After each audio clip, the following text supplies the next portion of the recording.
Canicule en France, pourquoi fait-il plus chaud dans les villes? Parisiens et visiteurs se rafraîchissent dans les bassins publics en face de la Tour Eiffel, le 3 août 2018. Reuters, Régis Duvigneau en France, 67 départements restant vigilance orange ce dimanche 5 août. Une vigilance imposée par les températures largement au-dessus des normales de saison. L'épisode caniculaire se poursuit, il est vécu difficilement par toute la population, que ce soit les futurs vacanciers sur les routes ou les personnes âgées. Dans les villes, le phénomène est même amplifié. On parle alors d'îlots de chaleur. Entre Paris et sa lointaine banlieue, il y a le boulevard périphérique, la petite couronne, de moins en moins d'immeubles et parfois 8 degrés de différence.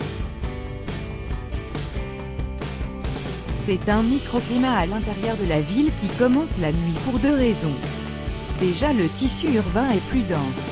En clair, l'air circule plus difficilement dans des rues que dans des espaces plus ouverts.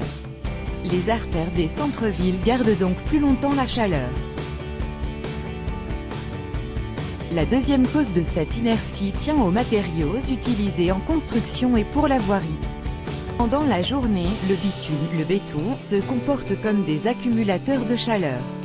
Une chaleur restituée pendant la nuit, sans compter les activités humaines, un climatisateur peut relâcher de l'air chauffé à 31 degrés. Les urbanistes tentent de trouver des solutions. Utiliser des matériaux de couleur blanche permet de réduire le phénomène d'accumulation. Plus efficace, végétaliser certaines surfaces comme des toitures d'immeubles peut aider à créer de la fraîcheur dans la ville. Pour atteindre des effets à long terme, Météo France préconise de végétaliser au moins 40% du territoire des villes françaises. Relire, Paris, 4 degrés Celsius plus chaude à la fin du siècle?